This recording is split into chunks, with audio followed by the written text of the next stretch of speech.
ಓಂ ಶ್ರೀ ಗುರು ಬಸವಲಿಂಗಾಯ ನಮಃ. ಪ್ರಥಮಂತು ಬಸವಣ್ಣ, ದ್ವಿತೀಯಂತು ಲಿಂಗವು, ತೃತೀಯಂತು ತತ್ವ ಬ್ರಹ್ಮಾಂಡವೆಲ್ಲ, ಅಕಳಂಕ ಜಗದೊಡೆಯ ಚಿದಾನಂದ ಬಸವಂಗೆ ಶರಣೆಂದು ಬುಕುತನಾದಿನು ಕಾಣ ಯೋಗಿನಾಥ. ಆರಂಭದಲ್ಲಿ ವಿಶ್ವಗುರು ಬಸವ ತಂದೆಯನ್ನ, ಜಗತ್ತಿನ ಎಲ್ಲ ದಾರ್ಶನಿಕರನ್ನ ಸ್ಮರಣೆ ಮಾಡಿಕೊಂಡು ಸವಣೂರಿನ ದೊಡ್ಡ ಹುಣಸೆ ಕಲ್ಮಠದ ಲಿಂಗೈಕ್ಯ ಕರ್ತೃ ಆಗಿರುವಂತಹ ರಾಚೋಟೇಶ್ವರ ಮಹಾಶಿವಯೋಗಿಗಳವರ ಈ 47ನೇ ಸ್ಮರಣೋತ್ಸವ ಕಾರ್ಯಕ್ರಮ, ನೂತನ ಶಿಲಾಮಂಟಪದ ಲೋಕಾರ್ಪಣೆ ಹಾಗೂ ಕಲ್ಪವೃಕ್ಷ ಎನ್ನುವ ಪ್ರಶಸ್ತಿಯನ್ನು ಶ್ರೀಮಠದಿಂದ ಕೊಡಮಾಡುವಂತ ಒಂದು ಸಮಾರಂಭ. ಈ ಸಮಾರಂಭದ ದಿವ್ಯ ಸನ್ನಿಧಾನವನ್ನು ದಯಪಾಲಿಸಿದ ನಾಡು ಕಂಡಿರುವಂತಹ ಅಪರೂಪದ ಮಠಗಳಲ್ಲಿ ಒಂದಾದ ಧಾರವಾಡ ಮುರುಘಾ ಮಠದ ಪರಮ ಪೂಜ್ಯರಲ್ಲಿ, ಬಂಕಾಪುರದ ಪರಮ ಪೂಜ್ಯರಲ್ಲಿ, ಬಸವ ಕಲ್ಯಾಣದ ಪರಮ ಪೂಜ್ಯರಲ್ಲಿ, ಬನವಾಸಿಯ ಪೂಜ್ಯರಲ್ಲಿ, ಹೊಸಮಠದ ಪೂಜ್ಯರಲ್ಲಿ, ಗಂಗಾವತಿಯ ಪರಮ ಪೂಜ್ಯರಲ್ಲಿ, ಉಗುರುಗೋಳದ ಪರಮ ಪೂಜ್ಯರಲ್ಲಿ ಅಷ್ಟೇ ಅಲ್ಲ, ಈ ಕಾರ್ಯಕ್ರಮದ ಮುಖ್ಯ ಅತಿಥಿಗಳಾಗಿ ಆಗಮಿಸಿರುವಂತ ನಿಮ್ಮೆಲ್ಲರ ಪ್ರೀತಿಯ ಶಾಸಕರು, ಮಾಜಿ ಮುಖ್ಯಮಂತ್ರಿಗಳು ಶ್ರೀ ಬಸವರಾಜ ಬೊಮ್ಮಾಯಿ ಅವರನ್ನ ಆದಿಯಾಗಿ ವೇದಿಕೆಯ ಮೇಲಿರುವಂತ ಎಲ್ಲಾ ಮಹನೀಯರಲ್ಲಿ ವಿನಂತಿಯನ್ನ ಮಾಡಿಕೊಳ್ತಾ ಅವರಲ್ಲಿ ಕೂಡ ಶರಣಾರ್ಥಿಗಳನ್ನ ಸಮರ್ಪಣೆ ಮಾಡಿ, 2ನೇ ದಿನದ ಈ ಸಮಾರಂಭದಲ್ಲಿ ಪಾಲ್ಗೊಂಡಿರುವಂತ ಈ ಊರು ಹಾಗೂ ಸುತ್ತಮುತ್ತಲಿನ ಎಲ್ಲ ಸಕಲ ಸದ್ಭಕ್ತರೇ, ಕಲಾ ಬಳಗದವರೇ, ತಮ್ಮೆಲ್ಲರ ಅಂತರಾತ್ಮಕ್ಕೆ ಶರಣು ಶರಣಾರ್ಥಿ. ಅವಸರದೊಳಗ ಮಾತಾಡಂತ ನನಗೆ ಹೇಳ್ಯಾರ, ನಿನ್ನೆ ನನಗೂ ಕೊಟ್ಟಿದ್ರು, ಇವತ್ತು ಕೊಟ್ಟಾರ. ಅವಸರದೊಳಗ ಮಾತಾಡಂತ ಹೇಳ್ಯಾರ. ಅವಸರದೊಳಗ ಮಾತಾಡಕ್ ಹೋದ್ರೆ ಏನಾರೇ ಅನಾಹುತ ಆಗಬಾರ್ದು ಅಂತ ನಾನು ಒಂದು ಸ್ವಲ್ಪ ಸಮಯನೂ ಕೇಳಿನ ಅಜ್ಜವ್ರಿಗೆ. ಮದುವೆಯಾಗ ಅವಸರದಾಗ ಹೆಂಡತಿಗೆ ಕಟ್ಬೇಕಿಲ್ಲವ, ಮಕ್ಕಳು ಕೂತ್ ಹುಡುಗಿ ಕಟ್ಬೇಕಿಲ್ಲ. ಅವ್ರವ್ ಏನ ಹೇಳಕ್ ಹೋಗಿದ್ಲಂತ ಕಿವ್ಯಾಗ ಬಗ್ಗೆ ಅಕ್ಕಿ ಕಟ್ಟಿದ್ದ ಅವ್ರವ್. ಹಂಗ ಅವಸರದೊಳಗೆ ಮಾತನಾಡೋದು ಬೇಡ. ನಿಮ್ಮೆಲ್ಲರಿಗೂ ಇತಿಹಾಸ ಗೊತ್ತಿರೋ ಹಾಗೆ ಅತನಿಯ ಮುರುಗೇಂದ್ರ ಶಿವಯೋಗಿಗಳಂತ ಬಹಳ ದೊಡ್ಡವರು, ಸ್ವಾಮಿ ಕುಲದ ಕಳಸ ಅವರು. ಆ ಅತನಿಯ ಮುರುಗೇಂದ್ರ ಶಿವಯೋಗಿಗಳು ಬಹಳ ದೊಡ್ಡವರು. ಅಂತ ಮುರುಗೇಂದ್ರ ಶಿವಯೋಗಿಗಳ ಹತ್ರ ಒಬ್ಬರು ಸ್ವಾಮಿಗಳು ಹೋದ್ರು. ಆ ಸ್ವಾಮಿಗಳು ಹೋಗಿ, ನಾನು ಮಠ ಕಟ್ಟಾಕತ್ತೀನ್ರಿಪ್ಪ, ತಾವು ಏನಾದ್ರೂ ಒಂದು ಆಶೀರ್ವಾದ ಮಾಡ್ರಿ ಅಂತ ಹೇಳಿದ್ರು. ಅತನಿ ಮುರುಗೇಂದ್ರ ಶಿವಯೋಗಿಗಳ ಹತ್ರ ಹೋಗಿ ಆಶೀರ್ವಾದ ಕೇಳಿದವರು ಕೂಡ ಬಹಳ ದೊಡ್ಡವರು. ಯಾರು ಅಂದ್ರ ಬಿಳೂರಿನ ಗುರುಬಸವ ಮಹಾಸ್ವಾಮಿಗಳು. ಅವ್ರು ಹೋಗಿ ಕೇಳಿದ್ರು, ನಾನು ಮಠ ಕಟ್ಟಬೇಕಂತ ಮಾಡೀನಿ, ಏನಾದ್ರೂ ಒಂದಿಷ್ಟು ಸಹಾಯ ಮಾಡಂದಾಗ ಅತನಿ ಮುರುಗೇಂದ್ರ ಶಿವಯೋಗಿಗಳು ಬಿಳೂರಿನ ಗುರುಬಸವ ಸ್ವಾಮಿಗಳಿಗೆ ಏನು ಕೊಟ್ರು ಅಂದ್ರ 3 ಕಲ್ಲು ಕೊಟ್ರು, ಕರಿ ಕಲ್ಲ. ಬಂಗಾರ ಕೊಡ್ಲಿಲ್ಲ, ಬೆಳ್ಳಿ ಕೊಡ್ಲಿಲ್ಲ, ಏನಾರೇ ಅಕೌಂಟ್ನಾಗಿನ ರೊಕ್ಕ ಕೊಡ್ಲಿಲ್ಲ. ಏನು ಕೊಟ್ರು ಅಂದ್ರ 3 ಕಲ್ಲು ಕೊಟ್ರು.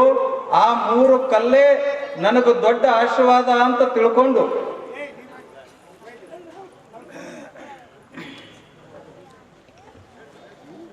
ಅತನಿ ಮುರುಗೇಂದ್ರ ಶಿವಯೋಗಿಗಳು ಕೊಟ್ಟಿರುವಂತಹ 3 ಕಲ್ಲೇ ನನಗೆ ಬಹಳ ದೊಡ್ಡ ಆಶೀರ್ವಾದ ಅಂತ ತಿಳ್ಕೊಂಡು ಅವರು ಹೋಗಿ ಮಠವನ್ನ ಕಟ್ಟುತ್ತಾರ. ಬಿಳೂರಿನ ಗುರುಬಸವ ಸ್ವಾಮಿಗಳು ಎಷ್ಟು ದೊಡ್ಡ ಮಠ ಕಟ್ಟುತ್ತಾರ ಅಂದ್ರೆ ಕರ್ನಾಟಕದೊಳಗೆ ಇವತ್ತು ಕೂಡ ಅಂತ ಮಠ ಕಟ್ಟಕ್ ಆಗಂಗಿಲ್ಲ. ಅಷ್ಟು ದೊಡ್ಡ ಮಠವನ್ನ ಬಿಳೂರಿನ ಗುರುಬಸವ ಸ್ವಾಮಿಗಳು ಕಟ್ಟುತ್ತಾರ.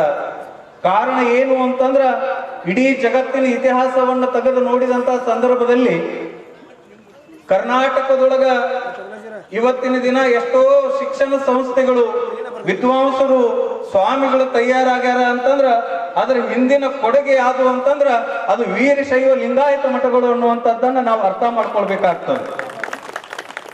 ಏನು ವಿಚಾರ ಅಂತ ಕೇಳಿದ್ರೆ, ಇವತ್ತ ದೊಡ್ಡ ಹುಣಸೆ ಮಠದ ಸ್ವಾಮಿಗಳು ಕೂಡ ಮಠ ಕಟ್ಟ್ಯಾರ. ಅದನ್ನ ಶಿಲಾನ್ಯಾಸದ ಕಾರ್ಯಕ್ರಮವನ್ನ ನಮ್ಮ ಮಾಜಿ ಮುಖ್ಯಮಂತ್ರಿಗಳಾಗಿರುವಂತ ಬಸವರಾಜ ಬೊಮ್ಮಾಯಿ ಸರ್ ಉದ್ಘಾಟನೆ ಮಾಡಿದ್ರು, ಅದನ್ನು ಲೋಕಾರ್ಪಣೆ ಮಾಡಿದ್ರು.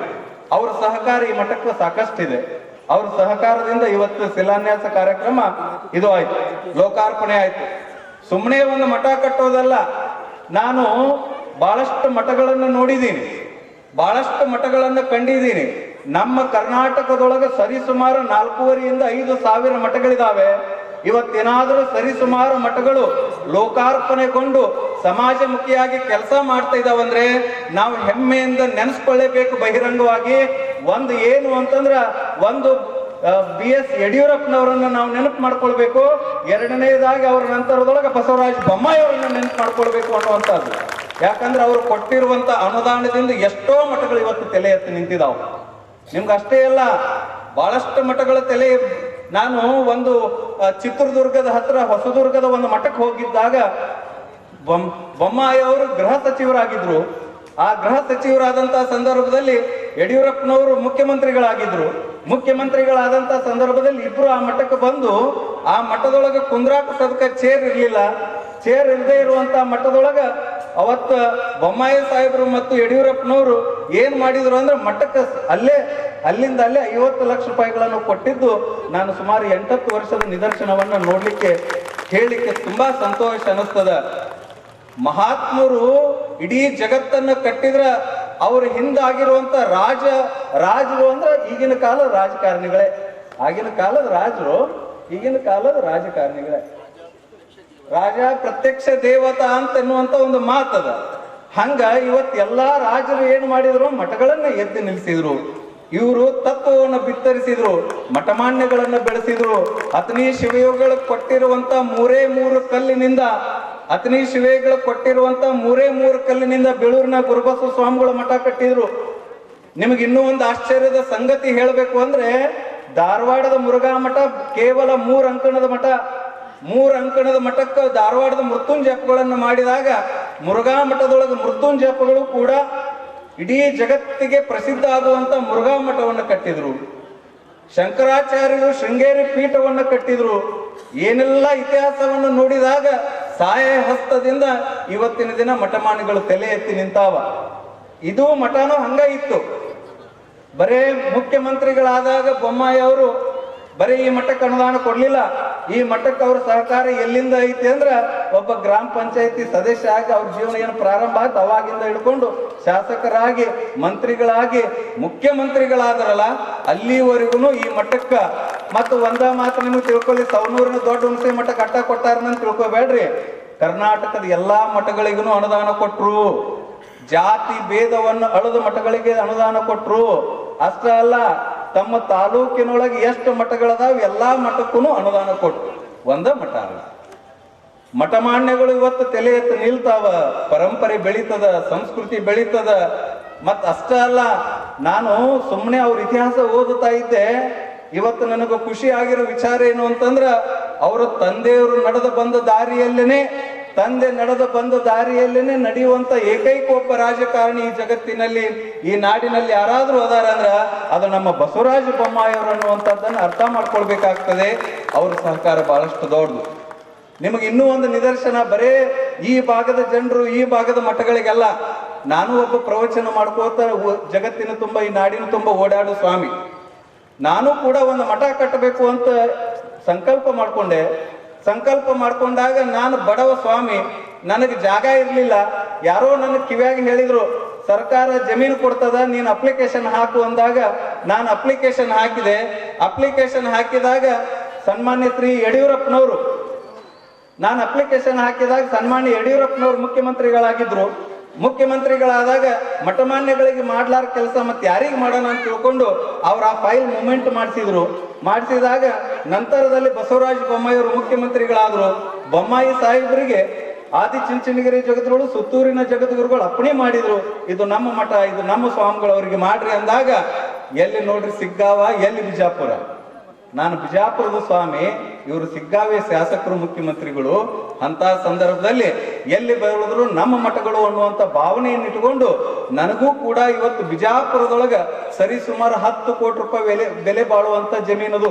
ಇವತ್ತ ಅದು ಯಾರ ಪುಣ್ಯ ಅಂದ್ರ ಅದು ನಿಮ್ಮ ಶಾಸಕರಾಗಿರುವಂತ ಬಸವರಾಜ ಬೊಮ್ಮಾಯಿ ಅವರ ಪುಣ್ಯ ಅನ್ನುವಂಥದ್ದನ್ನು ಈ ಸಂದರ್ಭದಲ್ಲಿ ನಾನು ಸ್ಮರಣೆ ಮಾಡ್ತೇನೆ. ಈ ನಾಡಿನೊಳಗ ಅವ್ರಿಗೆ ಹೋಗ್ಲಿಕ್ಕೆ ಅಂದ್ರೂ ಆಗಿ ಬರಂಗಿಲ್ಲ, ನನಗೆ ಗೊತ್ತೈತಿ. ಯಾಕಂದ್ರೆ ಅವ್ರ ಬಗ್ಗೆ ಯಾರು ಹೇಳತ್ರ ಸಾಕ್ ಮಾಡ್ರಿ ಅಂತಾರ. ಅವ್ರ ಮಾತುಗಾರರಲ್ಲ, ಕೆಲಸಗಾರರು. ಇಂಥ ಶಾಸಕರು ನಿಮಗೆ ಸಿಕ್ಕಿದ್ದು, ನಮ್ಮ ಪರಮ ಪೂಜ್ಯರ ಎಲ್ಲಾ ಈ ಭಾಗದ ಪೂಜ್ಯರಿಗೆ ಅಂತ ಶಾಸಕರು ಸಿಕ್ಕಿದ್ದು ಅದು ನಿಮ್ಮೆಲ್ಲರ ಪುಣ್ಯ ಅನ್ನುವಂತ ಮಾತನ್ನು ಹೇಳ್ತಾ, ಮತ್ತ ಅಂತ ಗುರುಗಳು ಸಿಕ್ಕಿದ್ದು, ನಿಮ್ಮಂತ ಜನ ಸಿಕ್ಕಿದ್ದು, ಒಳ್ಳೆ ಜನ ಸಿಕ್ಕಿದ್ದು ಅವ್ರ ಪುಣ್ಯನೂ ಕೂಡ ಅನ್ನುವಂತ ಮಾತನ್ನು ಈ ಸಂದರ್ಭದಲ್ಲಿ ಹೇಳಿ, ಈ ಮಠ, ಈ ಪರಂಪರೆ, ಈ ಜನ, ಈ ವ್ಯವಸ್ಥೆ ಹೀಗೆ ಬೆಳೀಲಿ ಅನ್ನುವಂತ ಮಾತನ್ನು ಹೇಳ್ತಾ ಮಣ್ಣ ಕನಕನದಲ್ಲೂ ತಂಪು ತನಿವುಗಳಿರಲಿ, ಒಲವಿನ ಹೊರತು ನಿಮ್ಮದೆಂದೂ ಬತ್ತದಿರಲಿ, ಕಸವು ರಸವಾಗಿ ಬಾಳು ನಂದನವಾಗಿ ನಿಮ್ಮೆಲ್ಲರಿಗೂ ರಾಚೋಟೇಶ್ವರನ ಕೃಪಾ ಹೊಳೆಯಾಗಿ ಹರಿದು ಬರಲಿದ್ದಾರೆ. ನನ್ನ ಮಾತು ಮುಗಿಸ್ತೇನೆ. ಎಲ್ಲರಿಗೂ ನುಡಿಗಳನ್ನ ನುಡಿದಿರುವಂತಹ ಪರಮ ಪೂಜ್ಯರಿಗೆ ಮತ್ತೊಮ್ಮೆ ತಮ್ಮೆಲ್ಲರ ಒಂದು ಜೋರಾದ ಚಪ್ಪಾಳೆ ಬಂಧುಗಳು. ಇದೀಗ ಇವತ್ತಿನ ಈ ಕಾರ್ಯಕ್ರಮದಲ್ಲಿ SCB ಸಿರಿ, KCET, NEET, JEE, IIT ಈ ಅಕಾಡೆಮಿ, ಸಿರಿ ಅಕಾಡೆಮಿಯ ನಾಮಫಲಕವನ್ನ ನಿಮ್ಮೆಲ್ಲರ ನೆಚ್ಚಿನ ಸವಣೂರು ಶಿಗ್ಗಾಂವ ವಿಭಾಗದ ಜನಪ್ರಿಯ ಶಾಸಕರು ಹಾಗೂ ಮಾಜಿ ಮುಖ್ಯಮಂತ್ರಿಗಳಾಗಿರುವಂತಹ ಸನ್ಮಾನ್ಯ ಶ್ರೀ ಬಸವರಾಜ ಬೊಮ್ಮಾಯಿ ಅಣ್ಣವರು ಈ ನಾಮಫಲಕವನ್ನ ಉದ್ಘಾಟನೆಯನ್ನ ಮಾಡಬೇಕಂತ ಮೇಲೆ ವಿನಂತಿಯನ್ನ ಮಾಡಿಕೊಳ್ತಾ ಇದ್ದೀನಿ. ಮೊದಲು ಎಲ್ಲ ಪರಮ ಪೂಜ್ಯರು, ಅತಿಥಿಗಳು,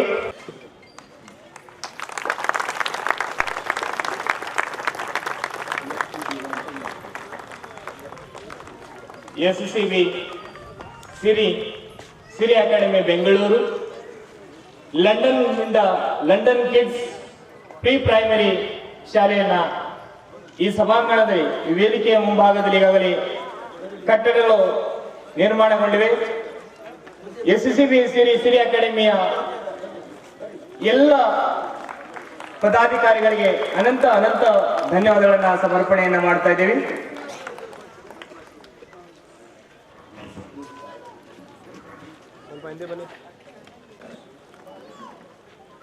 ಲಿಂಗೈಕ್ಯ ಗುರು ರಾಚೋಟೇಶ್ವರ ಮಹಾಸ್ವಾಮಿಗಳ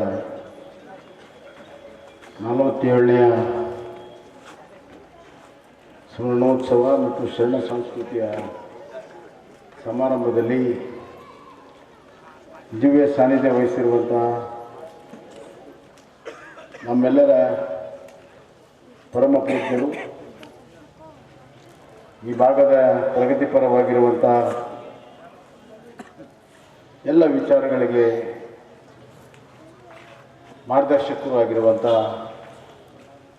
ಶ್ರೀಮನ್ ನಿರಂಜನ ಪ್ರಣವ ಸ್ವರೂಪಿ ಚನ್ನಬಸವ ಮಹಾಸ್ವಾಮಿಗಳು ದೊಡ್ಡ ಹುಣಸೂರು ಮಠ ಅವರ ಪಾದಗಳನ್ನು ನಮಸ್ಕರಿಸಿ, ಅದೇ ರೀತಿ ಶ್ರೀಮನ್ ನಿರಂಜನ ಪ್ರಣವ ಸ್ವರೂಪಿ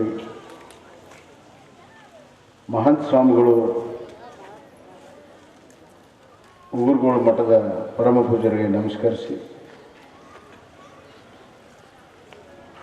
ಮತ್ತು ಸಂಗಮೇಶ್ವರ ಮಹಾಸ್ವಾಮಿಗಳು, ಬಸವ ಶಾಂತಲಿಂಗ ಮಹಾಸ್ವಾಮಿಗಳು, ನಾಗಭೂಷಣ ಮಹಾಸ್ವಾಮಿಗಳು, ಸಿದ್ಧಲಿಂಗ ಮಹಾಸ್ವಾಮಿಗಳು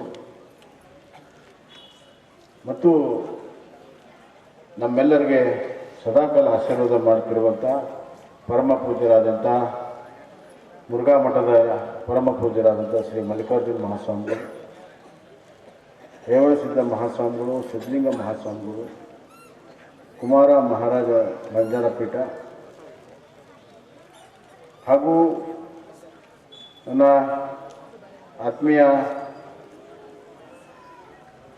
ಸಹೋದರು ಸಮಾನಾಗಿರುವಂಥ ಅವ್ರ ಕುಟುಂಬಕ್ಕೂ ನಮ್ಮ ಕುಟುಂಬಕ್ಕೂ ಸುಮಾರು 3ನೇ ತಲೆಮಾರಿನ ಒಂದು ಸಂಬಂಧ. ಆತ್ಮೀಯರಾದಂಥ ಶ್ರೀ ರಜತ್ ಉಳ್ಳಾಗಡ್ಡಿ ಮಠವೇ, ಸುಭಾಷಣ್ಣ ಗಡಪ್ನವರೇ, BM ಪಾಟೀಲ್ರೇ ಮತ್ತು ನಮ್ಮ ಅರಳಳ್ಳಿ ಮಠದ ಪರಮ ಪೂಜ್ಯರೇ ರೇವಣಸಿದ್ಧ ಮಹಾಸ್ವಾಮಿಗಳೇ, ಇಲ್ಲಿ ನೆರೆದಿರುವಂಥ ಎಲ್ಲ ಗುರು ಹಿರಿಯರೇ, ವೇದಿಕೆ ಮೇಲಿರುವಂಥ ಗಣ್ಯರೇ, ಅಕ್ಕ ತಂಗಿಯರೇ, ಅಣ್ಣ ತಮ್ಮಂದಿರೇ, ಮಾಧ್ಯಮ ಸ್ನೇಹಿತರೆ,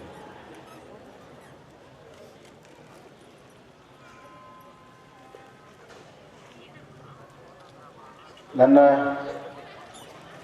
ಕಾರ್ಯಕ್ರಮ ನಾಳೆಗಿತ್ತು. ಆದರೆ ನನಗೆ ಇನ್ನೊಂದು ಪೂರ್ವ ನಿಯೋಜಿತ ಕಾರ್ಯಕ್ರಮ ಇರೋದರಿಂದ ಬರಲು ಸಾಧ್ಯ ಇಲ್ಲ ಅಂದಾಗ ಇವತ್ತನೇ ಬನ್ನಿ ಅಂತ ಪರಮ ಪೂಜ್ಯರು ನನಗೆ ಆಹ್ವಾನವನ್ನು ಕೊಟ್ಟರು. ನಾನು ಬಂದಿದ್ದೇನೆ. ಅದು ಕಾಕತಾಳಿ ಅಂತ ಅನಿಸ್ತು. ಏನು ಕಾಕತಾಳಿ ಅಂತಂದರೆ,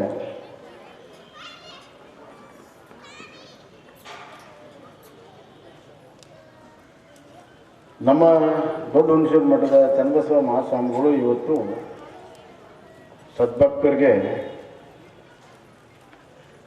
ತಮ್ಮ ಉತ್ತರಾಧಿಕಾರಿ ನಾವೆಲ್ಲ ಮರಿ ಅಂತ ಕರಿತೀವಿ, ಮರಿ ಸ್ವಾಮಿಗಳನ್ನು ಇವತ್ತು ಪ್ರಥಮ ಬಾರಿ ಸಾರ್ವಜನಿಕವಾಗಿ ಭಕ್ತಾದಿಗಳಿಗೆ ಇವತ್ತು ಪರಿಚಯವನ್ನು ಮಾಡಿಕೊಟ್ರು. ನಾವು ಮುರುಘಾಮಠದ ಪರಮ ಪೂಜ್ಯರು, ನಮ್ಮ ಗಂಗಾವತಿ ಪರಮ ಪೂಜ್ಯರು, ರಂಗಪುರ ಪರಮ ಪೂಜ್ಯರು ಮಾತಾಡ್ತಾ ಇದ್ರು. ಮರಿ ಮಾಡುವಂಥ ಏನು ವಯಸ್ಸಾಗಿಲ್ಲ, ಇನ್ನೂ ದೊಡ್ಡ ಇನ್ನಿಂಗ್ಸ್ ಇದೆ. ಮತ್ತು ನಮ್ಮ ಗುರುಗಳ ಶಕ್ತಿ ನನಗೆ ಗೊತ್ತಿದೆ, ಬೇರೆ ಯಾರು ಗೊತ್ತಿಲ್ಲ. ಯಾಕೆ ಮಾಡಿದ್ರು ಗೊತ್ತಿಲ್ಲ, ಯಾಕೋ ವೈರಾಗ್ಯ ಬಂದ್ಬಿಡ್ತದೆ. ಆದರೆ ಏನು ಚಿಂತಿಲ್ಲ, ಮರಿ ಇನ್ನೂ ಭಾಳ ಸಣ್ಣವರಿದ್ದಾರೆ, ಇನ್ನೊಂದು 10-12 ವರ್ಷ ಬೇಕು ಅವರಿಗೆ. ಅದು ದೊಡ್ಡ ಪ್ರಮಾಣದ ಆಧ್ಯಾತ್ಮಿಕ ಅಧ್ಯಯನ ಮಾಡಬೇಕು, ಜ್ಞಾನ ಪ್ರಾಪ್ತಿಯನ್ನು ಮಾಡಬೇಕು, ಒಳ್ಳೆಯದಾಗ್ತದೆ. ದೂರದೃಷ್ಟಿಗಳು ತಾವು ಮಾಡಿದ್ದೀರಿ. ಇದು ನಿಮ್ಮ ಒಂದು ರೀತಿಯಲ್ಲಿ ನಿಸ್ವಾರ್ಥವಾಗಿರುವಂಥ ಮನೋಭಾವನೆ ತೋರಿಸ್ತದೆ ಅಂತ ನನಗೆ ಹೇಳಬೇಕು. ನಾವು ಹಲವಾರು ಮಠಗಳನ್ನು ನೋಡಿದ್ವಿ. ಪರಮ ಪೂಜ್ಯರು ಸರಿಯಾದ ಸಂದರ್ಭದಲ್ಲಿ ಮರಿ ಮಾಡ್ದೇ ಇಡೀ ಭಕ್ತ ಸಮೂಹವನ್ನು ಗೊಂದಲಕ್ಕೀಡು ಮಾಡಿದ್ರು. ಉಜ್ವಲ ಸ್ಥಿತಿ ಇರುವಂಥ ಮಠಗಳು ಎಷ್ಟೋ ಸತಿ ಕ್ಷೀಣ ಸ್ಥಿತಿಗೆ ಬರುವಂಥದ್ದನ್ನು ಕೂಡ ನಾನು ನೋಡಿದ್ದೆ. ಪರಮ ಪೂಜ್ಯರು ಬಂದ ಮೇಲೆ ಈ ಮಠ ಬಹಳ ದೊಡ್ಡ ಪ್ರಮಾಣದಲ್ಲಿ ಇವತ್ತು ಬೆಳೆದಿದೆ. ಭಕ್ತರ ಒಂದು ಸಂಖ್ಯೆನೂ ಕೂಡ ಬೆಳೆದಿದೆ. ದೊಡ್ಡ ಹುಣಸಿ ಮರವನ್ನು ಬೆಳೆಸೋದು ಉಳಿಸೋದು ಅಷ್ಟೇ ಅಲ್ಲ, ಮರುಜೀವನಗೊಳಿಸಿರುವಂಥದ್ದು ನಮ್ಮ ಪರಮ ಪೂಜ್ಯರು.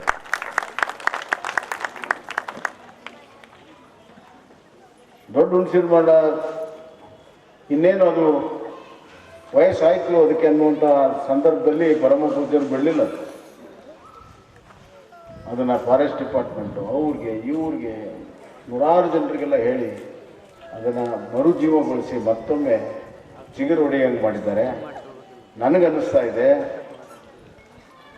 ಜಗತ್ತಿನ ಅದ್ಭುತವಾಗಿರುವಂಥ ಈ ದೊಡ್ಡ ಹುಣಸಿನ ಮರ ಸುಮಾರು 2000 ವರ್ಷದ ಒಂದು ದೊಡ್ಡ ಹುಣಸಿನ ಮರ ಈ ಮುಂದಿನ 2000 ವರ್ಷ ನಮ್ಮ ಜನರಿಗೆ ಆಶ್ರಯ ಮತ್ತು ಆಶೀರ್ವಾದ ಎರಡನ್ನೂ ಕೊಡುವಂಥ ಕೆಲಸ ಮುಂದಿನ 2 ವರ್ಷ ಮಾಡುವಂಗೆ ನಮ್ಮ ಪರಮ ಪೂಜ್ಯರು ಮಾಡಿದ್ದಾರೆ. ಅವರಿಗೆ ಕೋಟಿ ಕೋಟಿ ನಮನಗಳನ್ನು, ಧನ್ಯವಾದಗಳನ್ನು ಅರ್ಪಿಸುತ್ತೇನೆ. ಈಗಾಗಲೇ ಮಠಗಳ ಬಗ್ಗೆ ಈಗಾಗಲೇ ಮಾತನಾಡಿದ್ರು. ನನ್ನ ಬಗ್ಗೆ ಒಳ್ಳೆಯ ಮಾತನಾಡಿದ್ರು, ಅದರ ಅವಶ್ಯಕತೆ ಇರಲಿಲ್ಲ. ಯಾವುದಾದ್ರೂ ಒಂದು ಸಮಾರಂಭ ನಡೆಯುವಾಗ, ವಿಶೇಷವಾಗಿ ಶರಣ ಸಂಸ್ಕೃತಿ ಅನ್ನುವಂಥ ಒಂದು ಸಮಾವೇಶ ನಡೆಯುವಾಗ ಒಬ್ಬ ವ್ಯಕ್ತಿಯ ಬಗ್ಗೆ ಭಾಳ ಪ್ರಶಂಸೆಯನ್ನು ಮಾಡಬಾರ್ದು ಮತ್ತು ಭಾಳ ತೆಗಳಕ್ಕೂ ಹೋಗಬಾರ್ದು. ಅದು ಸರಿಯಲ್ಲ. ಒಂದು ಭಾಳ ಪ್ರಶಂಸೆ ಮಾಡಿದಾಗ ವ್ಯಕ್ತಿ ದಾರಿ ತಪ್ಪಬಹುದು, ಇಲ್ಲ ಆ ವ್ಯಕ್ತಿ ನಾ ಎಲ್ಲ ಮಾಡೋದು ಮಾಡಿಬಿಟ್ಟಿನಿ, ಇನ್ನೇನು ಮಾಡೋ ಅವಶ್ಯಕತೆ ಇಲ್ಲ ಅಂತಲೂ ತಿಳ್ಕೊಂಡು. ಅದಕ್ಕಾಗಿ ಯಾವ್ಯಾವ ಕಾಲದಲ್ಲಿ ಯಾರ್ಯಾರಿಗೆ ಏನು ಅವಕಾಶ ಸಿಗ್ತದೆ, ಏನು ಜವಾಬ್ದಾರಿ ಸಿಗ್ತದೆ, ಆ ಸಂದರ್ಭದಲ್ಲಿ ಪ್ರಾಮಾಣಿಕವಾಗಿ ಮಾಡಿದ್ದಾರೆ ಅನ್ನುವಂಥದ್ದು ಮನದಾಳದಲ್ಲಿ ಇದ್ದರೆ ಸಾಕು. ಈ ಮಾತನ್ನು ನಾನು ಹೇಳಕ್ಕೆ ಇಷ್ಟಪಡ್ತೇನೆ. ಮುಂದಾದರೂ ಕೂಡ ಯಾವುದೇ ವೇದಿಕೆಯಲ್ಲಿ, ಅದು ವಿಶೇಷವಾಗಿ ಧಾರ್ಮಿಕ ವೇದಿಕೆಯಲ್ಲಿ ವ್ಯಕ್ತಿ ಮಹತ್ವ ಅಲ್ಲ. ವ್ಯಕ್ತಿ ಬಹಳ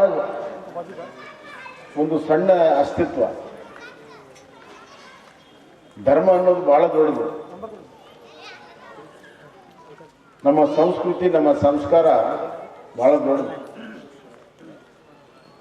ಹೀಗಾಗಿ ನಾವು ಅದಕ್ಕೆ ನಮ್ಮ ಹಿರಿಯರು ಹೇಳಿದ್ದಾರೆ, ಭಾಳ ಹೊಗಳಿದಾಗ ಭಾಳಷ್ಟು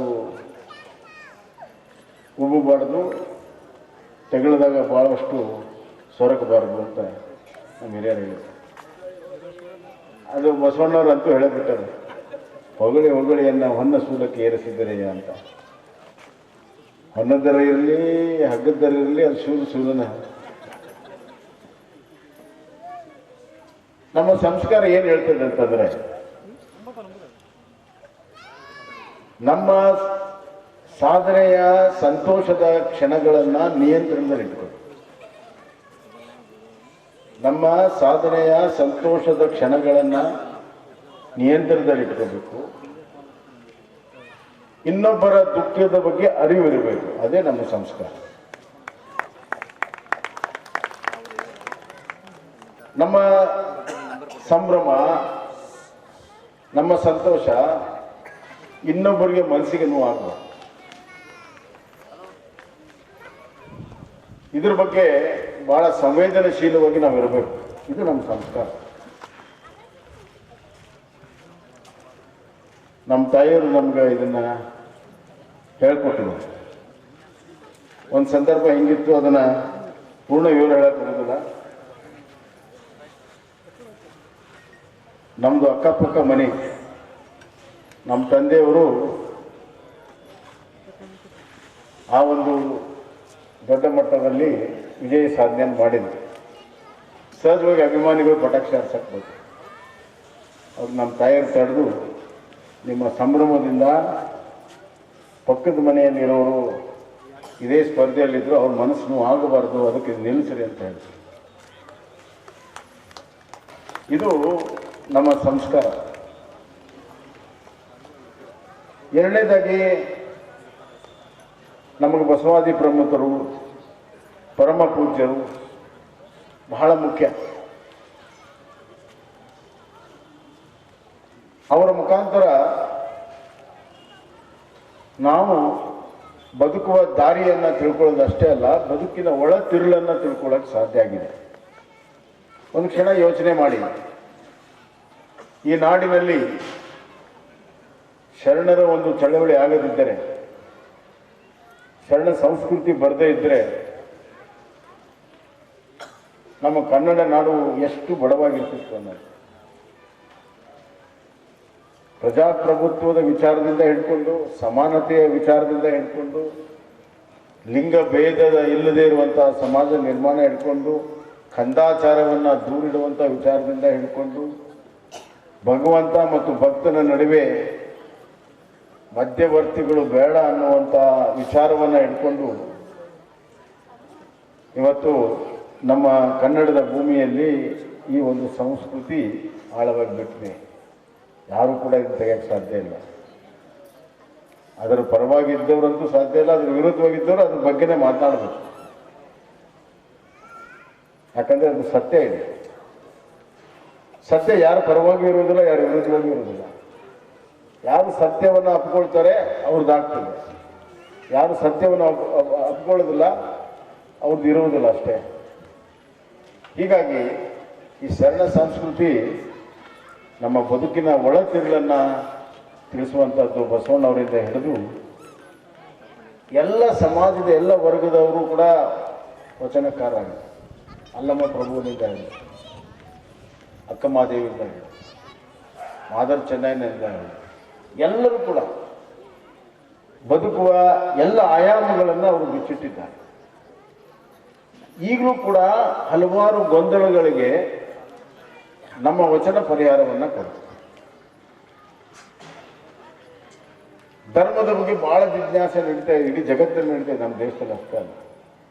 ಬಹಳ ಸರಳವಾಗಿ ಹೇಳಿದ್ದಾರೆ, ದಯವೇ ಧರ್ಮದ ಮೂಲವು, ದಯವಿಲ್ಲದ ಧರ್ಮ ಯಾವುದೇ. ಬದುಕು ಹೆಂಗೆ ನಡೆಸಬೇಕು ಅನ್ನುವಂಥದ್ದು ಬಹಳ ಸರಳವಾಗಿ ಹೇಳ್ತಾರೆ. ಪಾಶ್ಚಿಮಾತ್ಯ ದೇಶದಲ್ಲಿ 10 ಕಮಾಂಡ್ಮೆಂಟ್ಸ್ ಅಂತಿದೆ, ನಮ್ದು 7 ಕಮಾಂಡ್ಮೆಂಟ್ಸ್. ಕಳಬೇಡ, ಕೊಲೆಬೇಡ, ಹುಸಿಯ ನುಡಿಯಬೇಡ.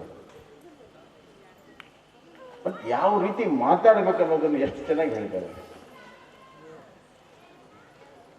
ಇವತ್ತು ಮುದ್ದಿನಂಥ ಮಾತುಗಳನ್ನು ಆಡಬೇಕು ಅನ್ನೋದು. ನಮ್ಮ ಧ್ವನಿ ದೊಡ್ಡದಾಗಿ ಇರಬಾರ್ದು. ಮನುಷ್ಯ ಯಾವಾಗ ದೊಡ್ಡ ಧ್ವನಿಯಲ್ಲಿ ಮಾತಾಡ್ತಾನಂತಂದ್ರೆ, ಒಂದು ಸುಳ್ಳನ್ನ ಸತ್ಯ ಮಾಡಕ್ಕೆ ಹೊರಟಾಗ ಬಹಳ ದೊಡ್ಡ ಧ್ವನಿಯಲ್ಲಿ ಮಾತಾಡ್ತಾರೆ. ಇನ್ನೊಂದು ಅವನಿಗೆ ನೋವಾದಾಗ ದೊಡ್ಡ ಧ್ವನಿಯಲ್ಲಿ ಮಾತಾಡ್ತಾರೆ. ಮೂರನೇದು ಅವ್ನಿಗೆ ಸಂತೋಷ ಆದಾಗ ದೊಡ್ಡ ಧ್ವನಿಯಲ್ಲಿ ಮಾತಾಡ್ತಾರೆ. ನಮ್ಮ ಧ್ವನಿ ದೊಡ್ಡದಿದ್ರೆ ಪ್ರಯೋಜನ ಇಲ್ಲ, ನಮ್ಮ ವಿಚಾರಗಳು ದೊಡ್ಡದಿರಬೇಕು. ವಿಚಾರಗಳು ದೊಡ್ಡದಾಗಿರಬೇಕು, ಗಟ್ಟಿಯಾಗಿರಬೇಕು. ಹೆಂಗಿರ್ಬೇಕು ಅಂತಂದ್ರೆ, ಈಗ ನಾನು ಆಗಲೇ ಇನ್ನೊಂದು ಸಭೆಯಲ್ಲಿ ಹೇಳಿದೆ, ಗುಡುಗು ಸಿಡ್ಲು ಬರ್ತವೆ, ಭಾಳ ಹರ್ಭಟ ಇರ್ತದೆ, ಭಯಭೀತವಾಗಿರುವಂಥ ಹರ್ಭಟ ಇರ್ತದೆ ಗುಡುಗು ಸಿಡ್ಲು.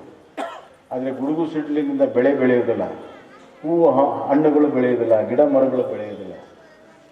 ಎಷ್ಟೇ ದೊಡ್ಡ ಗುಡುಗು ಸಿಡ್ಲಿದ್ರು ಕೂಡ ಯಾವುದೇ ದೊಡ್ಡ ಶಬ್ದವನ್ನು ಮಾಡದೆ ಮಳೆ ಬೋರ್ಗರೆದು ಮಳೆ ಬಂದಾಗ ಭೂಮಿ ತಾಯಿಗೆ ಸ್ಪರ್ಶ ಮಾಡಿದಾಗ ಅಲ್ಲಿ ಜೀವ ಹುಟ್ಟುತ್ತದೆ, ಅಲ್ಲಿ ಹಸಿರು ಪರಿಸರಿಸ್ತದೆ, ಅಲ್ಲಿ ಬೆಳೆಗಳು ಬೆಳೀತದೆ, ಅಲ್ಲಿ ಹಣ್ಣು ಹಂಪಲುಗಳು ಬರ್ತವೆ, ಹೂವುಗಳು ಬರ್ತವೆ.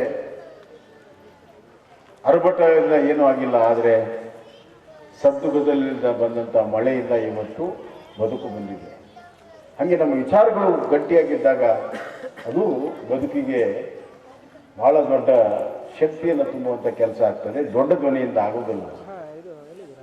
ಅದಕ್ಕೆ ನುಡಿದರೆ ಮುತ್ತಿನ ಹಾರದಂತಿರ್ಬೇಕಂತ ನಮ್ಮ ಶರಣರು ಹೇಳಿದರು.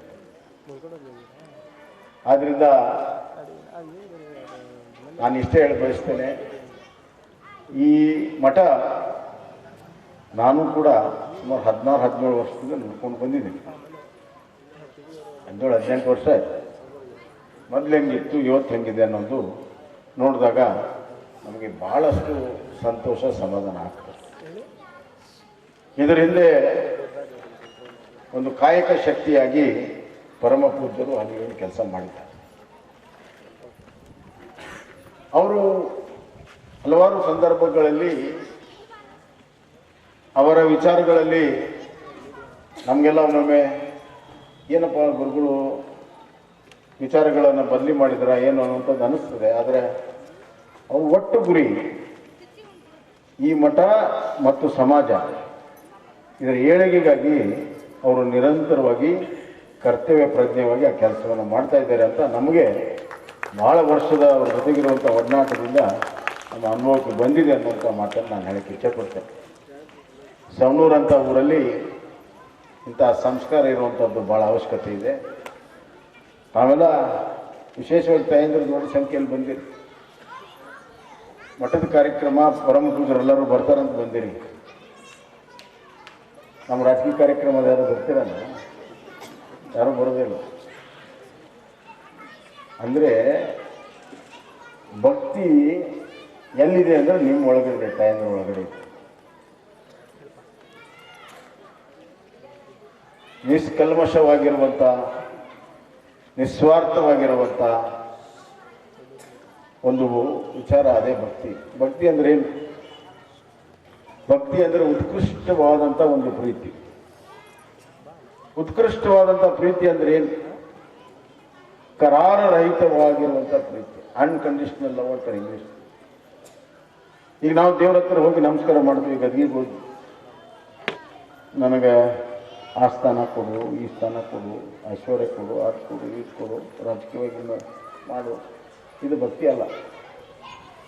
ಅವ್ನಿಗೇನು ಕೊಡ್ಬೇಕು ಅನ್ನೋದು ಅವ್ನಿಗೆ ಗೊತ್ತಿದೆ. ಗೊತ್ತಿದ್ದವಾಗ ಕೇಳೋದ್ರಾಗ ಅರ್ಥ ಇಲ್ಲ.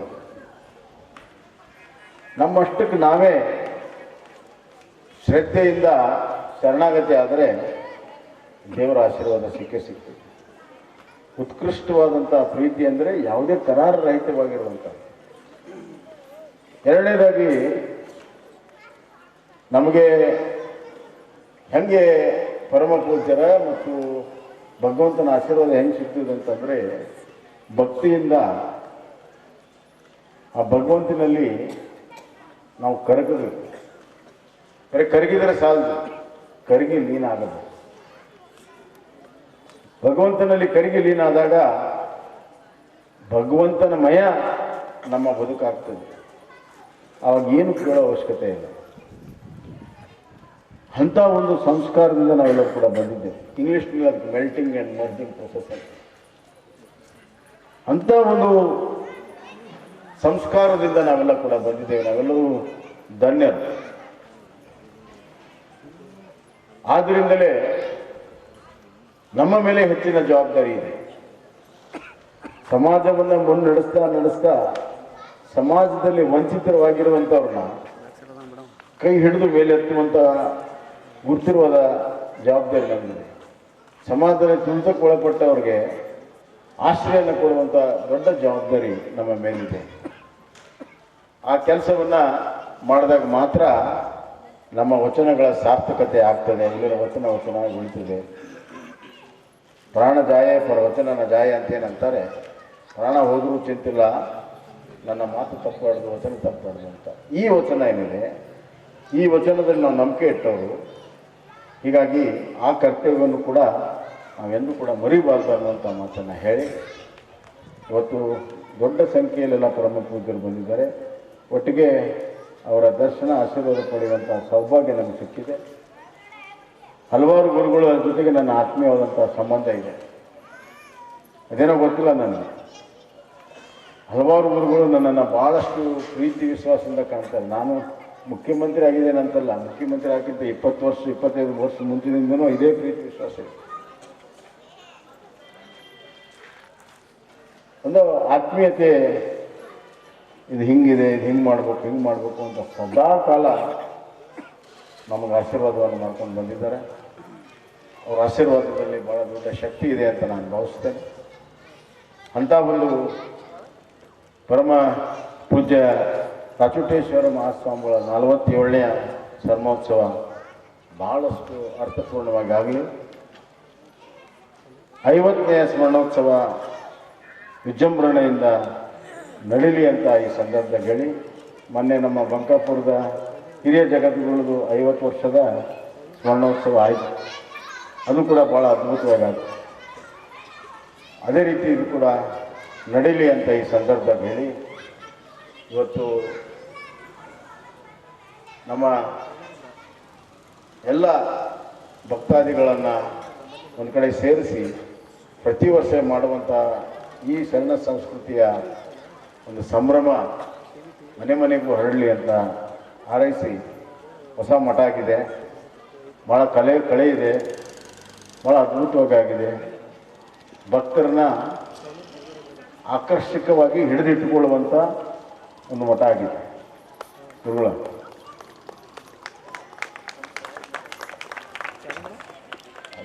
ಹೇಳ್ಕೊಬೇಡ್ರಿ.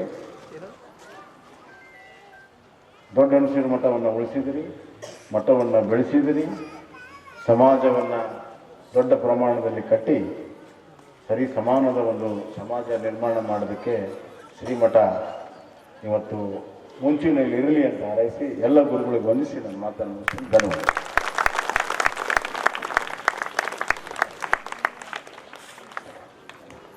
ನೆನೆಸ್ಬೇಕಂತ ಕೇಳ್ಕೊತಾ ಇದ್ದೇನೆ.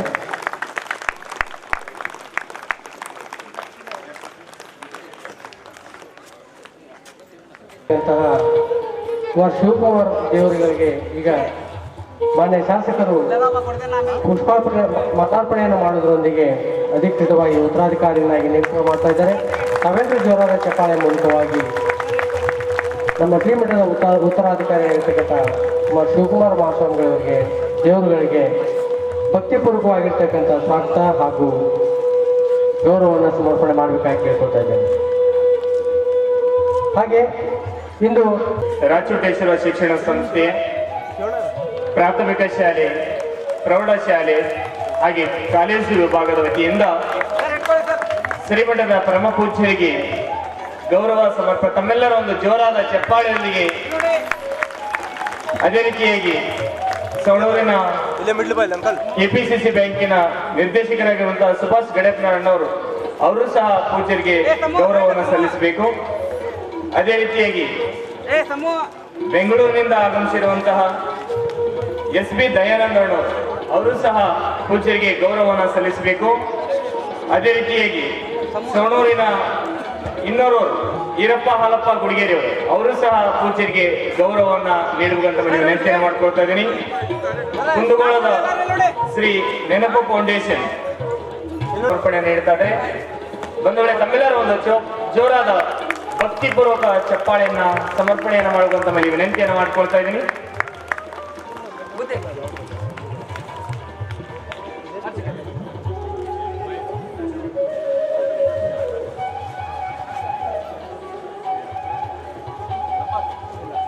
ಬಂಧುಗಳೇ, ಅಂದಿನ ಶ್ರೀಮಠ ಇಂದು ಹೆಮ್ಮರವಾಗಿ ಬೆಳೆದು ನಿಂತಿರುವಂತಹ ಶ್ರೀಮಠದ ಪರಮ ಪೂಜ್ಯರಿಗೆ ಬಂಕಾಪುರದ ಅರಳನೆ ಮಠದ ಪರಮ ಪೂಜ್ಯರಿಂದ ಗೌರವ ಸಮರ್ಪಣೆಯನ್ನ ಸಲ್ಲಿಸ್ತಾ ಇದ್ದಾರೆ.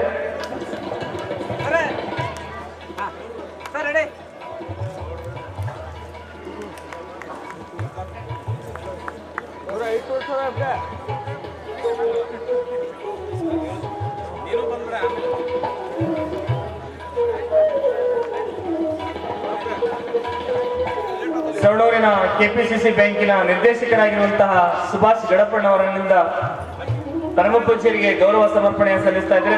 ತಮ್ಮೆಲ್ಲರ ಒಂದು ಜೋರಾದ ಚಪ್ಪಾಳೆ ಬಂಧುಗಳೇ.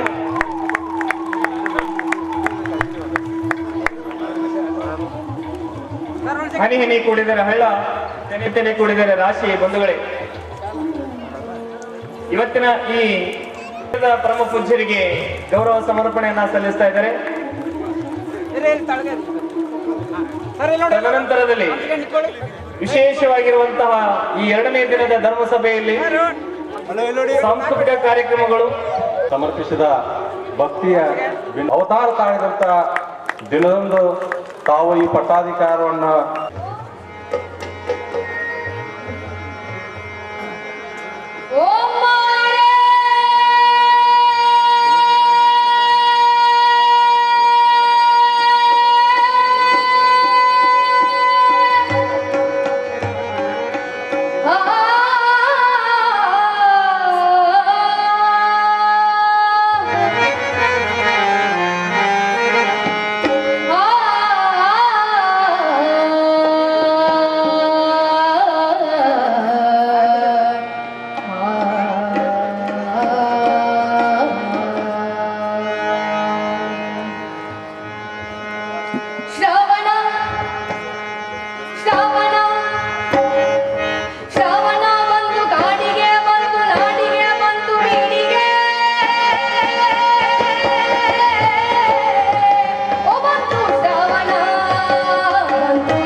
ಕಾರ್ಯಕ್ರಮದ ನಂತರದಲ್ಲಿ ತಮ್ಮೆಲ್ಲರಿಗೂ ಪ್ರಸಾದ ವ್ಯವಸ್ಥೆ ಇರ್ತದೆ.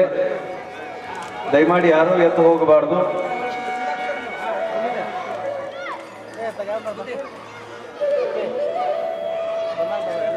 ಜೋರಾದ ಚಪ್ಪಾಳೆಯನ್ನು ತಟ್ಟೋದ್ರ ಮುಖಾಂತರವಾಗಿ ಎಲ್ಲರೂ ಕೂಡ ಈ ಒಂದು ಸಮಾರಂಭಕ್ಕೆ ಶೋಭೆ ತರಬೇಕಾಗಿ ವಿನಂತಿಸ್ಕೊಳ್ತೇನೆ. ಹಿಂಗ ಒಂದು ಕಾರ್ಯಕ್ರಮದಾಗ ಚಪ್ಪಾಳಿ ಹೊಡಿ ಅನ್ನಕತ್ತಿದ್ದೆ. ನಾ ಕೆಳಗಿಳದ್ ಹೋದ್ಮೇಲೆ ಒಂದು ಮುದಿಗೆ 500 ರೂಪಾಯಿ ಕೊಟ್ಟಲು ನನಗೆ. ಯಾಕೆ ಯವ್ವ ಅಂತ ಕೇಳಿದೆ. ಏನಿಲ್ಲಪ್ಪ ಚಪ್ಪಾಳಿ ಚಂದ ಹೊಡಿಸಿದೆ ಅಂತ. ಯಾಕಂತ ಕೇಳಿದೆ. ನನಗೆ BP ಶುಗರ್ ಇತ್ತು, ಚಪ್ಪಾಳಿ ಹೊಡೆದೋಡು ಕಡಿಮೆ ಆಗೈತಿ, ಡಾಕ್ಟ್ರಿಗೆ ಕೊಡೋದ ನಿನಗೆ ಕೊಡ್ತೀನಿ ಅಂತ.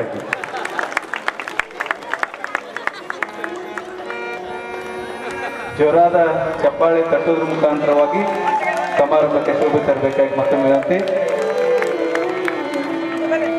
ನಮ್ಮವರೇ ಆಗಿರುವಂತ ಯುವಕರ ಕಣ್ಮಣಿಯಾದ ರಜತ್ ಉಳ್ಳಾಗಡ್ಡಿ ಅವರು ಸನ್ಮಾನವನ್ನು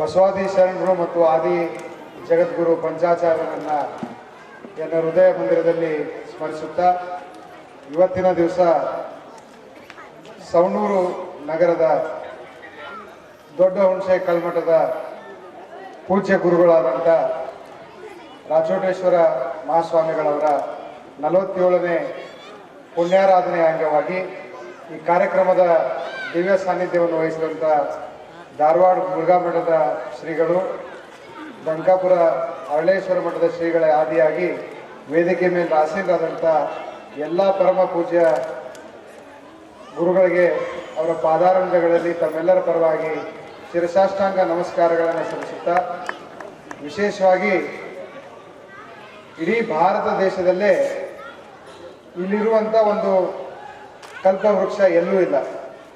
ಬಹಳ ದೊಡ್ಡ ಗಾತ್ರದ ಕಲ್ಪವೃಕ್ಷ. ನಾವೆಲ್ಲ ಬಹಳ ಸಣ್ಣವರು, 3rd ಸ್ಟ್ಯಾಂಡರ್ಡು 4th ಸ್ಟ್ಯಾಂಡರ್ಡ್ ಇದ್ದಾಗ ನಮ್ಮ ತಂದೆಯವ್ರ ಜೊತೆ ಸೇರ್ಕೊಂಡು ಇಲ್ಲಿ ಬರ್ತಿದ್ವಿ.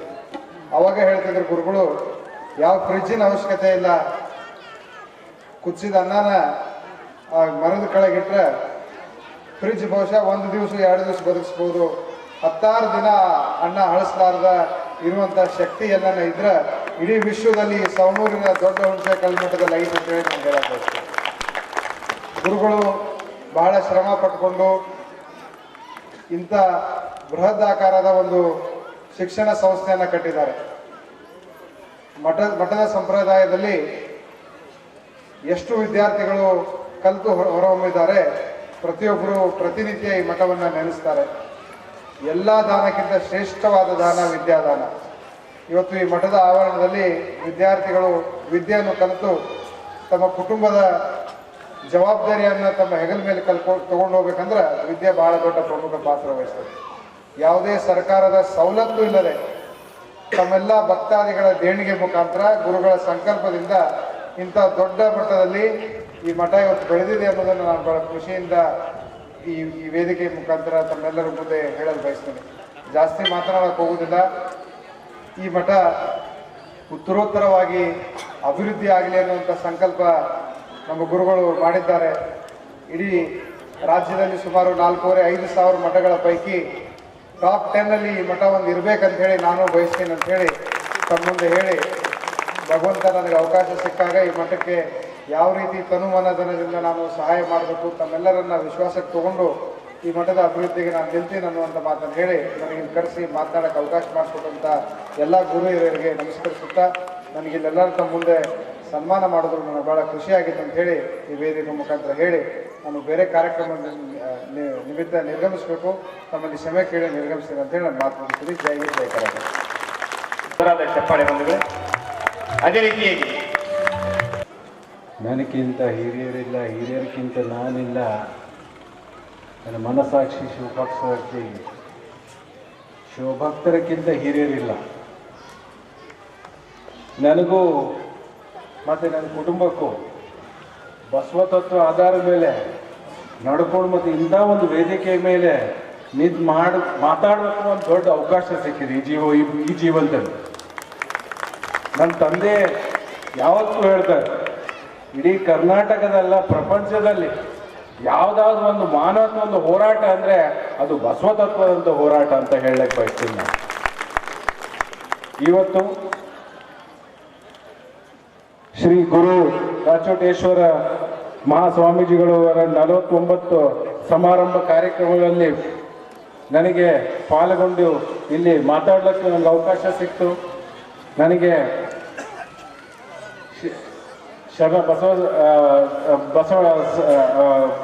ಚನ್ನಬಸವೇಶ್ವರ ಸ್ವಾಮೀಜಿಗಳು ಎಲ್ಲ ಪ್ರತಿ ವರ್ಷ ನನಗೆ ಅವಮಾನ ಕೊಡ್ತಾರೆ ಇಲ್ಲಿ ಬರಬೇಕಂತ. ಯಾವತ್ತೂ ಸಹ ನಾನು ಮಿಸ್ ಮಾಡಕ್ಕೆ ಬಯಸಲ್ಲ. ಇವತ್ತು ಸಹ ನಮ್ಮ ಹಬ್ಬ ಇವತ್ತು ರಾತ್ರಿ, ಅದನ್ನು ಇಟ್ಕೊಂಡು ನಾನು ಇಲ್ಲಿ ಬಂದಿದ್ದೀನಿ. ಸ್ವಾಮೀಜಿಗಳು ಈ ಸೌಭಾಗ್ಯ ನನಗೆ ಏನು ನಮ್ಮ ತಂದೆಯವರ ಸೌಭಾಗ್ಯ ಇತ್ತು, ಆ ಸೌಭಾಗ್ಯ ನನ್ನ ಮುಖಾಂತರ ಈ ಇಡೀ ರಾಜ್ಯದಲ್ಲಿ ನಮ್ಮ ಒಂದು ಒಳ್ಳೆಯ ಸಂದೇಶ ಹೋಗ್ಬೇಕಂತ ನನ್ನ ಹೋರಾಟ ಇದ್ದೇ ಇರುತ್ತವೆ. ಅದಕ್ಕೆ ನನಗೆ ಒಂದು ಈ ಮಠದ ಪ್ರತಿ ವರ್ಷ ನಾನು ನೋಡ್ತಾ ಇದ್ದೀನಿ, ಎಲ್ಲ ಈ ಮಠದಲ್ಲಿ ಒಂದು ಡೆವಲಪ್ಮೆಂಟ್ ನಡೀತಾ ಇದೆ. ಇದೇ ಥರ 47ನೇ ಯಶಸ್ವಿ ಆಯಿತು, ಇದೇ ಥರ 50ನೇ ಯಶಸ್ವಿನೂ ಆಗಬೇಕಂತ ನನ್ನ ಪೂರ್ಣ ವಿಶ್ವಾಸ ಇದೆ. ಒಳ್ಳೆ ವಿದ್ಯಾ ಈ ಮಠದಿಂದ ಪಡೆದಂಥ ಯುವಕರು ದೊಡ್ಡ ಆಸ್ಪತ್ರೆಯಲ್ಲಿ ಈಗ ಡಾಕ್ಟರ್ಗಳು ಆಗಬೇಕು, IAS IPS ಮಾಡಿ ಸಮಾಜ ಕಲ್ಯಾಣ ಮತ್ತು ಸಮಾಜ ಸೇವಕ್ಕೆ ಅವರೆಲ್ಲ ಅನುಮತಿಯನ್ನು ನೀಡಬೇಕಂತ ನನ್ನ ಪ್ರಯತ್ನ ಇರುತ್ತೆ. ನಮ್ಮದು ಸಹ ನಾನು ಯುವಕ ಸಮಾಜ ಸೇವೆ ಮಾಡಬೇಕು ಅನ್ನೋ ಉದ್ದೇಶದಿಂದ ನಿಮ್ಮ ಮುಂದೆ ಬಂದಿದ್ದೀನಿ. ನೀವು ಎಲ್ಲರೂ ನಿಮ್ಮ ಈ ಪ್ರಾಂತದಲ್ಲಿ ನಮಗೂ ಉಳಿಸ್ಬೇಕು, ಒಂದು ಸೇವೆ ಮಾಡಬೇಕು, ಒಂದು ಅವಕಾಶ ಸಿಗ್ಬೇಕಂತ ಹೋರಾಟ ಇದ್ದೇ ಇರುತ್ತೆ. ಮತ್ತೆ ಪ್ರಮುಖವಾಗಿ ನಾನು ಹೇಳೋದಿಷ್ಟೇ, ಎಲ್ಲರೂ ಸಹ ದೊಡ್ಡ ಎಲ್ಲದಕ್ಕಿಂತ ಧರ್ಮಕ್ಕಿಂತ ಮುಖ್ಯ ಏನಂದ್ರೆ ಮಾನವತಾ ಧರ್ಮ. ಬಸವಣ್ಣದ ಹೋರಾಟ ಇರೋದು ಅಂದ್ರೆ ದಯವಿಲ್ಲ ದಯ್ಯ ಮೂಲ ದಯ್ಯ ನಾನೇನು ಮಾಡಿ ಬಡವನನ್ನಯ್ಯ ನನ್ನ ಕಾಲೇ ಕಂಬ ದೇವೇ ದೇವಾಲಯ. ಅದನ್ನ ಮರೆತುಬೇಕು ದಯವಿಟ್ಟು.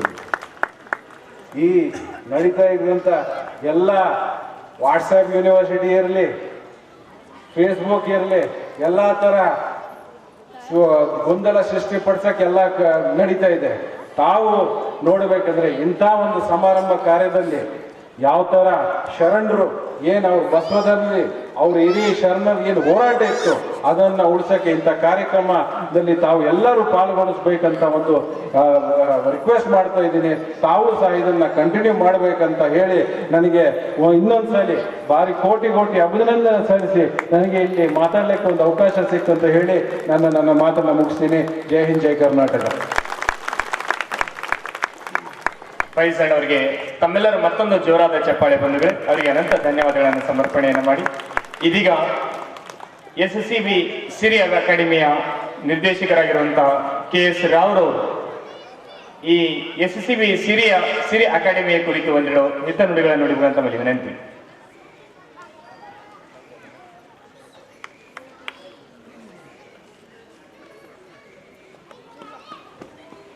ಶ್ರೀಗಳಿಗೆ ಎಲ್ಲ ಸ್ವಾಮಿಗಳಿಗೆ ನೆಕ್ಸ್ಟ್ ಮಠಕ್ಕೆ ಬಂದಂಥ ಭಕ್ತ ಜನರಿಗೂ ಎಲ್ಲರಿಗೂ ನಾನು ನಮಸ್ಕಾರ.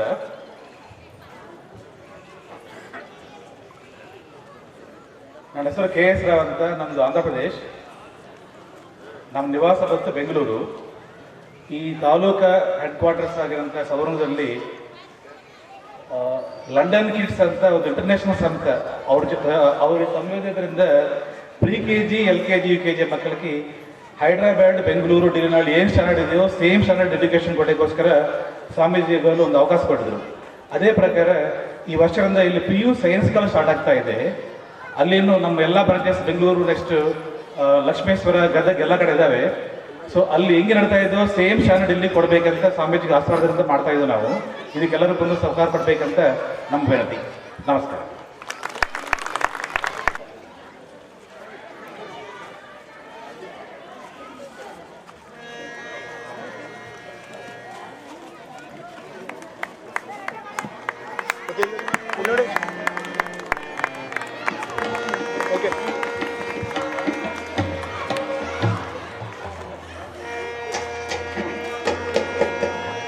ಸಿರಿ ಅಕಾಡೆಮಿ ಬಗ್ಗೆ ಒಂದೆರಡು ಮಾತು ಹೇಳಲಿಕ್ಕೆ ಇಷ್ಟಪಡ್ತೇನೆ. ಮಾನ್ಯ ಪೂಜ್ಯರಲ್ಲಿ ನಮ್ಮ ತಾಲೂಕಿನಲ್ಲಿ ಆಲ್ಮೋಸ್ಟ್ ಆಲ್ ಗದಗ ಆಗಲಿ, ಹಾವೇರಿ ಆಗಲಿ, ಅತ್ಯುನ್ನತವಾಗಿ ಡಾಕ್ಟರ್ ಕೂಡ ಆಗ್ತಾಯಿಲ್ಲ. ಪ್ರತಿ ವರ್ಷ ನೋಡಿದರೆ ಎಲ್ಲೋ ಒಬ್ಬರು ಇಬ್ಬರು ಮಾತ್ರ ಆಗ್ತಿದ್ರು. ಆದರೆ ಈ ಸಿರಿ ಅಕಾಡೆಮಿ ಸ್ಟೇಟ್ ಲೆವೆಲಲ್ಲಿ ಮೊನ್ನೆ CET KCET ಅಂತ ಕಾಲ್ಫಾರ್ಮ್ ಮಾಡಿ ನೋಡಿದಾಗ ನಂಬರ್ ಒನ್ ರ್ಯಾಂಕ್ ನಮ್ಮದೇ ಆಗಿತ್ತು.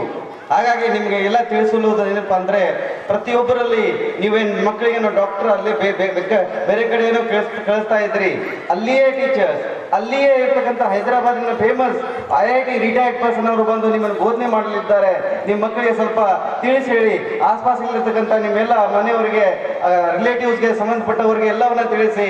ಈ ಉಚಿತವಾಗಿ ಏನಪ್ಪಾ ಅಂತಂದ್ರೆ ಕೆಲವೊಂದು ಕಾರ್ಯಗಳನ್ನು ಮಾಡ್ತಿರ್ತೀವಿ.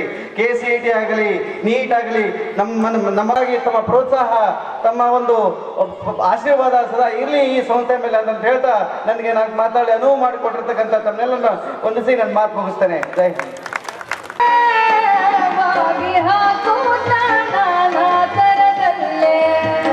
ಕನಸ ಬೀದೀತ ಮತ ಮತ ಒಂದೇ, ಕನಸ ಬೀದೀತ ಮತ ಮತ ಒಂದೇ, ಹೇಗೆ ಮರೆಯಾಗಲಿ ನನ್ನ ತವರಿಗೆ, ತವರೂರ ನೋಡಲು ಬಂದೆ, ತಾಯಿ ನೆನಪಾಗಿ ಕಣ್ಣೀರ ತಂದೆ.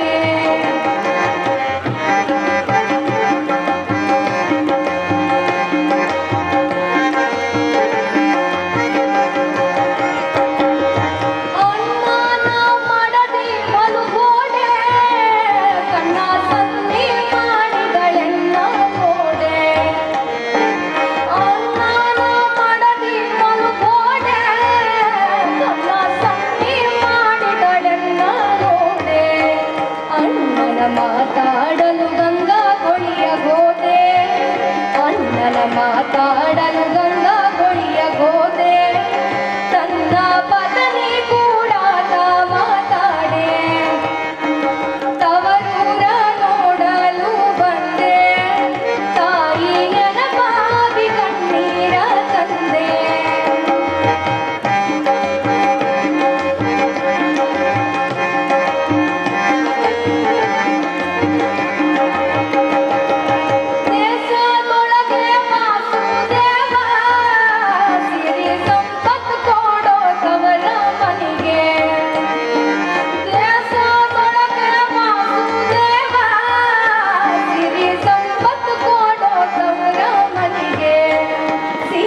ಸಂಪತ್ತು